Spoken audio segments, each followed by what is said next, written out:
অনেক পুরনো জামানার কথা। একটি ছোট্ট গ্রামে জাহিদ নামে এক যুবক বাস করত। জাহিদ দেখতে বেশ সুস্থ সবল ও শক্তিশালী ছিল, কিন্তু তার একটি খুব খারাপ অভ্যেস ছিল। সে সব সময় নিজের ভাগ্যের জন্য কান্নাকাটি করত। তার থাকার জন্য একটি ছোট্ট ঘর ছিল এবং খাওয়ার জন্য ডাল রুটি জুটে যেত, কিন্তু সে সব সময় অন্যদের রাজকীয় চলাফেরা আর প্রাসাদের মতো বাড়ি দেখে জ্বলত। সে প্রায়ই নদীর ধারে গিয়ে বসত এবং একা একা বিড়বিড় করত, হে আল্লাহ, তুমি আমাকে এত গরিব কেন বানালে? আমার কাছে না আছে সোনা, না আছে আরাম আয়েশ। আমার জীবনটা তো একদম বেকার। একদিন জাহিদ নিজের ভাগ্যের উপরে বিরক্ত হয়ে সিদ্ধান্ত নিল যে সে তার ঘরবাড়ি ছেড়ে অন্য কোনো দেশে চলে যাবে, যাতে সেখানে গিয়ে নিজের ভাগ্যকে বদলাতে পারে। সে একটি ছোট্ট ঝোলায় তার কিছু জিনিসপত্র ভরল এবং সফরের জন্য বেরিয়ে পড়ল। চলতে চলতে দুপুর হয়ে গেল। রোদ খুব কড়া ছিল এবং জাহিদের ভীষণ তৃষ্ণা পেল। রাস্তায় সে একটি বিশাল গাছ দেখতে পেল, যার নিচে একজন বৃদ্ধ লোক বসেছিল। সেই বৃদ্ধ লোকের চেহারায় এক অদ্ভুত প্রশান্তি ছিল। জাহিদ তার কাছে গিয়ে সালাম দিল এবং পানি চাইল। পানি পান করার পর জাহিদ তার দুঃখের কাহিনী বলতে শুরু করল। বাবাজি, আমি খুব হতভাগ্য। দুনিয়ায় সবাই সুখী, শুধু আমি গরিব আর কষ্টে আছি। সেই বৃদ্ধ লোকটি মুচকি হেসে বলল, পুত্র, গরিব সে নয় যার কাছে সম্পদ নেই, বরং গরিব তে সে যার মনটা ভীষণ ছোট। যাই হোক, তুমি যদি তোমার ভাগ্যকে বদলাতে চাও, তাহলে এখান থেকে কিছুটা দূরে একটি বিশাল প্রাসাদ আছে। সেখানকার বাদশাহ এক বড় বিপদে পড়েছেন। তার এমন এক সাহসী যুবকের দরকার যে নির্ভীক হবে। তুমি যদি সেখানে পৌঁছতে পারো, তোমার জীবন পাল্টে যেতে পারে। জাহিদের চোখে চকচকে আলো জ্বলে উঠল। সে ভাবল সেখানে হয়তো অনেক সোনা পাওয়া যাবে। বৃদ্ধ লোকটি তাকে একটি পথ দেখিয়ে বলল, শোনো পুত্র, ওই পথে একটি কালো পাহাড় পড়বে। সেখানে তুমি একজন পাহারাদারের দেখা পাবে। সে তোমাকে একটি প্রশ্ন জিজ্ঞেস করবে। যদি সঠিক উত্তর দিতে পারো, তাহলে সে তোমাকে এগিয়ে যেতে দেবে, নইলে তুমি সেখানেই পাথর হয়ে যাবে। জাহিদ কিছুটা ভয় পেল, কিন্তু লোভের কারণে সে ওই পথের দিকে এগিয়ে চলল। যখন সে কালো পাহাড়ের কাছে পৌঁছল, তখন সেখানকার দৃশ্য দেখে তার হাত পা কাঁপতে লাগল। সেখানে এক অদ্ভুত দর্শন লম্বা চওড়া মানুষ একটি পাথরের ওপর বসে কাঁদছিল। তার হাতে সোনার একটি বাটি ছিল, কিন্তু এই বাটিতে জল নয়, বরং ছাই ভরা ছিল। জাহিদ সাহস করে জিজ্ঞেস করল, আপনি কে? আর এই ছাই ভরা সোনার পেয়ালা হাতে নিয়ে এখানে বসে কাঁদছেন কেন? সেই লোকটি তার রক্তলাল চোখ দিয়ে জাহিদকে দেখল এবং রাগের স্বরে বলল, আমি এই পাহাড়ের পাহারাদার। সামনে যেতে চাইলে আমার প্রশ্নের উত্তর দাও।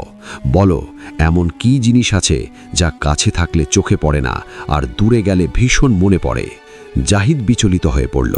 সে অনেক ভাবল, কিন্তু বুঝতে পারছিল না এই প্রশ্নের উত্তর কি হবে। উত্তর না দিতে পারলে তার সফর এখানেই শেষ। আর বৃদ্ধ পথিক বলেছিল পাথর হয়ে যাবার কথা। কালো পাহাড়ের ছায়ায় জাহিদ ঘামে ভিজে দাঁড়িয়েছিল। সেই পাহারাদার, যার চোখ ছিল রক্তলাল, অধৈর্যের সাথে উত্তরের অপেক্ষা করছিল। জাহিদ একটি গভীর শ্বাস নিল এবং ভয় কাটিয়ে বলল, এর উত্তর হলো সুস্বাস্থ্য আর সময়। মানুষ যখন সুস্থ থাকে এবং তার কাছে সময় থাকে, তখন সে এর কদর করে না, দেখতে পায় না। কিন্তু যখন অসুস্থতা আসে বা সময় হাতছাড়া হয়ে যায়, তখন মানুষ তোরপে তোরপে এগুলো মনে করে। সেই অদ্ভুত পাহারাদার এটি শুনে চুপ হয়ে গেল। তারপর হঠাৎ তার কান্নার শব্দ বন্ধ হয়ে গেল এবং সে জোরে হেসে উঠল। সে সেই সোনার বাটি, যাতে ছাই ভরা ছিল, মাটিতে ছুঁড়ে দিয়ে বলল, তুমি একদম সঠিক বলেছ হে যুবক। আমিও এক সময় তোমার মতো লোভী ছিলাম। সোনা পাওয়ার জন্য আমি আমার সুস্বাস্থ্য আর প্রশান্তি সব বিসর্জন দিয়েছিলাম। আর আজ দেখো, আমার কাছে সোনার পেয়ালা আছে, কিন্তু একটি রুটির টুকরোও নেই। যাও, তুমি আমাকে হারিয়ে দিয়েছ। এখন তুমি সামনে যেতে পারো। জাহিদের পথ পরিষ্কার হয়ে গেল। সে দ্রুত পাহাড়ের ওপারে নামল। সামনের দৃশ্য দেখে সে অবাক হয়ে গেল। সেখানে একটি বিশাল ও চকচকে শহর, যার মাঝখানে একটি জাঁকজমকপূর্ণ প্রাসাদ। কিন্তু একটি বিষয় খুব অদ্ভুত ছিল। শহর যতটা সুন্দর, সেখানকার মানুষ ততটাই বিষণ্ণ। বাজার সাজানো, দোকানে দামি দামি সামগ্রী, কিন্তু কেউ হাসছিল না। জাহিদ একজন পথচারীকে জিজ্ঞেস করল, ভাই, এই রাজ্যটা তো ভীষণ সুন্দর ও ধনী রাজ্য মনে হচ্ছে সবাইকে দেখেই, কিন্তু এখানে সবাইকে কেমন যেন চুপচাপ আর দুঃখী মনে হচ্ছে। সেই লোকটি একটি ঠান্ডা দীর্ঘশ্বাস ফেলে বলল, আমাদের শহরের বাদশা খুব অসুস্থ। তার কাছে দুনিয়ার সব ধন সম্পদ আছে, কিন্তু তার এমন এক রোগ হয়েছে যার চিকিৎসা কোনো হেকিমের কাছে নেই। প্রাসাদের দিকে যাও, তুমি সেখানে গেলেই সব শুনতে পারবে। জাহিদ প্রাসাদের বড় দরজায় পৌঁছল। সিপাহীরা তাকে আটকালো, কিন্তু যখন জাহিদ জানালো যে তাকে একজন বৃদ্ধ পথিক পাঠিয়েছেন, তখন সিপাহীরা তাকে ভেতরে যাওয়ার অনুমতি দিয়ে দিল। প্রাসাদের ভেতরে চারদিকে রেশমি পর্দা আর হীরা জহরাত সাজানো ছিল, কিন্তু সেখানকার নীরবতা মানুষকে ভয় পাইয়ে দেওয়ার মতো ছিল। সেখানে একটি দাসী তার সাথে দেখা করল, যে তাকে একটি বড় কক্ষের দিকে নিয়ে গেল। যখন জাহিদ সেই কক্ষে প্রবেশ করল, তখন দেখল মাঝবয়সী একজন মানুষ, যার মাথায় সোনার মুকুট, মেঝেতে বিছানো একটি সাধারণ কম্বলের উপর বসে আছেন। তার সামনে নানা ধরনের খাবার সাজানো ছিল, কিন্তু সেই লোক সেদিকে তাকাচ্ছিলেনও না। জাহিদ বুঝতে পারল এই হলেন বাদশাহ। সে মাথা নুইয়ে সালাম দিয়ে জিজ্ঞেস করল, হুজুর, আপনি এই রাজ্যের বাদশাহ, কিন্তু আপনি সিংহাসনের বদলে মাটিতে কেন বসে আছেন? আর আপনার চেহারায় এত কষ্ট ছাপ কেন? বাদশাহ তার ক্লান্ত চোখে জাহিদের দিকে তাকালেন এবং অত্যন্ত দুর্বল কণ্ঠে বললেন, হে যুবক, আমি এই দুনিয়ার সবচেয়ে হতভাগ্য একজন মানুষ। আমার কাছে ভরা খাজানা আছে, কিন্তু আমার ঘুম আসে না। কয়েক বছর কেটে গেছে, আমি এক মুহূর্তের জন্যেও ঘুমাতে পারিনি। সোনার বিছানা, নরম মখমলের গদি, কিন্তু সেটাও কাঁটার মতো বিঁধে। এত সুস্বাদু খাবার এখানে, অথচ সেগুলো পাঞ্ছে স্বাদ লাগে। আমাকে কেউ বলেছে, কালো পাহাড়ের ওপার থেকে যে যুবক সুস্থ সম্পূর্ণভাবে আসবে, সেই আমার ঘুমের রহস্য জানে। জাহিদ চিন্তায় পড়ে গেল। সে বাদশাকে কিছু বলতে যাচ্ছিল, এমন সময় হঠাৎ প্রাসাদের বাইরে থেকে একজন বৃদ্ধা নারীর চিৎকারের আওয়াজ এলো। সে বাদশার সাথে দেখা করার জন্য জেদ করছিল এবং সিপাহীরা তাকে আটকাচ্ছিল। বাদশা রাগের স্বরে বললেন, ওই নারীকে ভেতরে আনো, দেখি তার কি কষ্ট। যখন সেই বৃদ্ধা নারী ভেতরে এলো, তখন সে এমন এক কথা ফাঁস করল, যা বাদশা ও জাহিদ উভয়কেই হতবাক করে দিল। বৃদ্ধা নারী কক্ষে ঢুকতেই তার চোখে রাগ আর দুঃখ স্পষ্ট দেখা যাচ্ছিল। সে বাদশার দিকে আঙুল তুলে কাঁপা কণ্ঠে বলল, এই বাদশা, তুমি নরকম বিছানায় ঘুম খোঁজো, অথচ তুমিই তো এই শহরের ঘুম কেড়ে নিয়েছ। তোমার কি মনে আছে, আজ থেকে 10 বছর আগেই তুমি এই জাঁকজমকপূর্ণ প্রাসাদ বানাতে গিয়ে গরিবদের বসতি উজাড় করেছিলে? আমারও সেখানে একটি ছোট্ট ঘর ছিল, যা তোমার সিপাহীরা ভেঙে দিয়েছিল।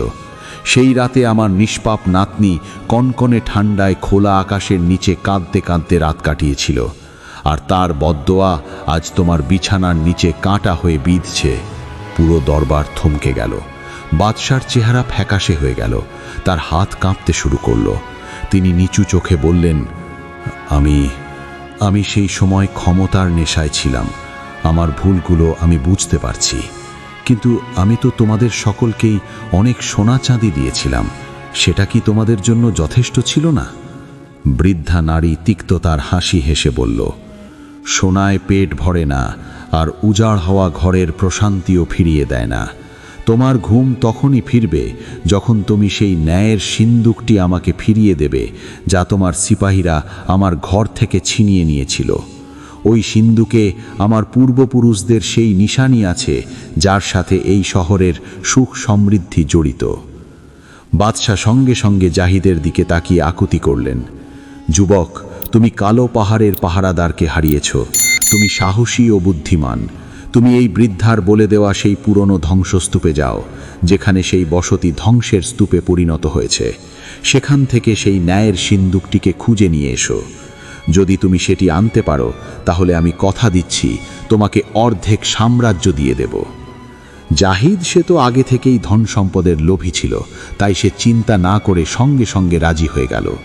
সে সেই উজাড় করে দেওয়া বসতির দিকে রওনা হলো, যা ছিল শহর থেকে অনেক দূরে এক বিরান জঙ্গলের ওপারে। সেই পথ ছিল অত্যন্ত কঠিন, কোথাও ঝাড়ঝোপ, কোথাও বা গভীর গর্ত, এমনকি হিংস্র প্রাণী থাকারও সম্ভাবনা কম নয়।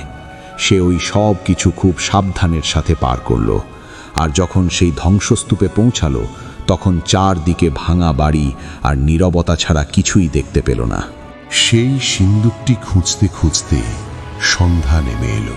তখন জাহিদ একটি পুরনো কুঁড়ে ঘরের নিচে ছোট কাঠের একটি সিন্দুক দেখতে পেল। জাহিদ খুব আগ্রহ নিয়ে অনেক আনন্দের সাথে সেটা তুলে নিল, কিন্তু যেই সে বাক্সটি খুলল তার হাত পা অবশ হয়ে গেল। এতে কোনো হীরা জহরত নেই, বরং শুধু একটি পুরনো শুকনো গাছ এবং একটি রক্তমাখা চিঠি। হঠাৎ সেখানে একজন মুখোশধারী মানুষ আবির্ভূত হলো, যার হাতে খোলা তলোয়ার ছিল। সে গর্জন করে বলল, থামো যুবক, এই সিন্দুকটি বাদশাহের কাছে পৌঁছানো তোমার উচিত হবে না। এই সিন্দুকে লুকানো আছে সেই সত্য যা বাদশাহ বছরের পর বছর ধরে লুকিয়ে রেখেছেন।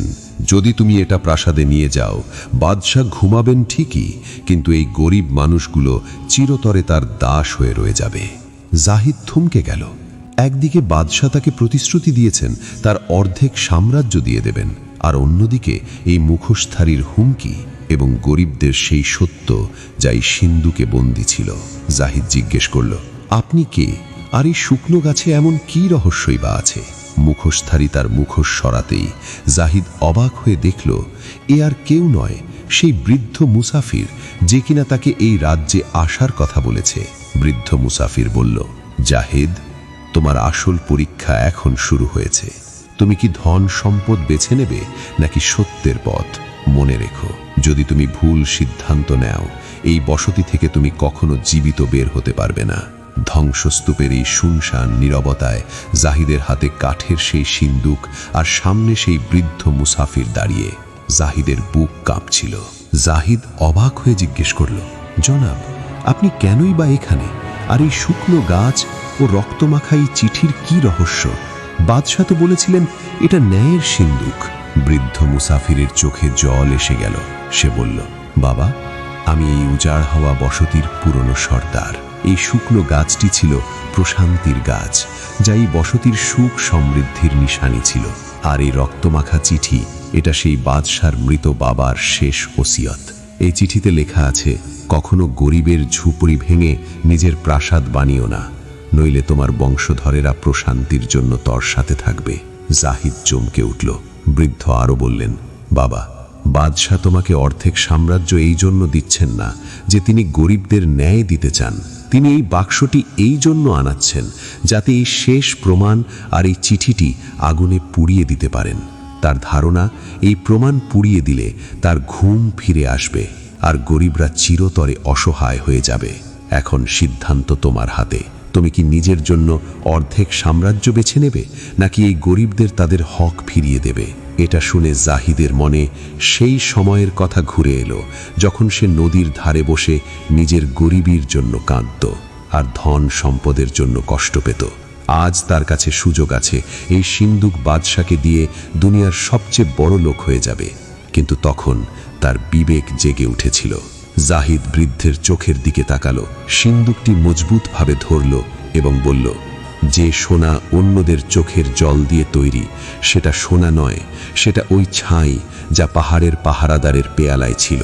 আমি বাদশার কাছে যাব, কিন্তু নিজেকে বিক্রি করতে নয়। জাহিদ দ্রুত প্রাসাদের দিকে ফিরে চলল। যখন সে দরবারে পৌঁছল, বাদশাহ অস্থিরভাবে সিংহাসন থেকে উঠে দাঁড়ালেন।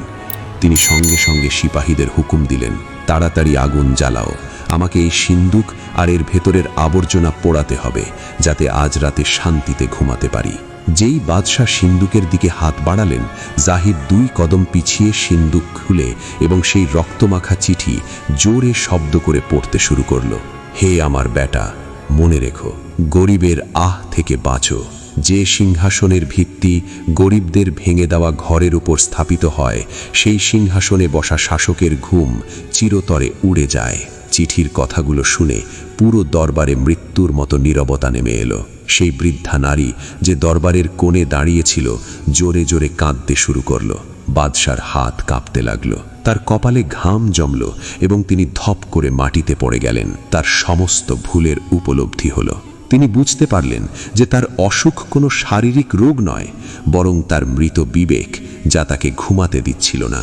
সোনার মুকুট আর রেশমি বিছানা তার কাছে কাঁটার মতো বিঁধছিল, কারণ তাতে গরিবদের হক ছিল।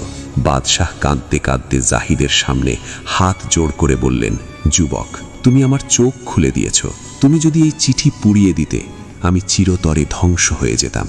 আমি তোমাকে আমার অর্ধেক সাম্রাজ্য দিচ্ছি। তুমি আমার উপর অনেক বড় উপকার করেছ। কিন্তু জাহিদ, যে একসময় একটা পয়সার জন্য কাঁদত, মুচকি হেসে বাদশার প্রস্তাব ফিরিয়ে দিল।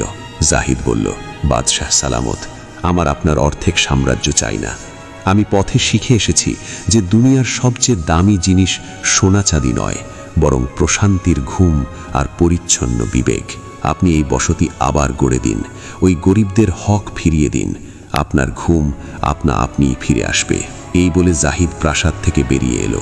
আজ তার কাছে কোনো সোনা চাঁদি নেই, তার পরনে ছেঁড়া কাপড়, পুরনো এক জোড়া জুতো, কিন্তু তার চেহারায় ছিল এক অপার্থিব নূর এবং মনে ছিল এক এমন প্রশান্তি যা দুনিয়ার কোনো বাদশার কাছে হয়তো ছিল না। সকালে জাহিদ তার গ্রামের সেই ভাঙা বাড়িতে ফিরল। সারাদিন নিজের মতো কাজ করল। যখন রাতে ভাঙাচোরা খাটিয়ায় শুল, সেদিন তার জীবনের সবচেয়ে মিষ্টি ও প্রশান্তির ঘুম এলো। বন্ধুরা, এই গল্প থেকে আমরা এই শিক্ষা পাই, মানুষ ধন সম্পদের পেছনে ছুটতে ছুটতে তার সুস্বাস্থ্য, সময় এবং বিবেক সবকিছু হারিয়ে ফেলে। সত্যিকারের প্রশান্তি বড় প্রাসাদে আর দামি গাড়িতে নয়, বরং পরিচ্ছন্ন মন আর অন্যদের সাথে ভালো ব্যবহারে। যে মানুষ আল্লাহ দেওয়া সামান্য নেয়ামতের উপর শকর করে, সেই দুনিয়ার সবচেয়ে ধনী ও প্রশান্ত মানুষ। প্রিয় বন্ধু, আপনি আমাদের ভিডিও কোন দেশ ও জেলা থেকে দেখছেন? এই গল্পটি আপনার কেমন লাগলো? কমেন্টে আপনার মতামত প্রকাশ করতে ভুলবেন না এবং আমাদের চ্যানেলটি সাবস্ক্রাইব করতে ভুলবেন না। আর পরের গল্প পর্যন্ত আমাদের সাথেই থাকুন। আল্লাহ হাফেজ। আসসালামু আলাইকুম ওয়া রাহমাতুল্লাহি ওয়া বারাকাতুহু।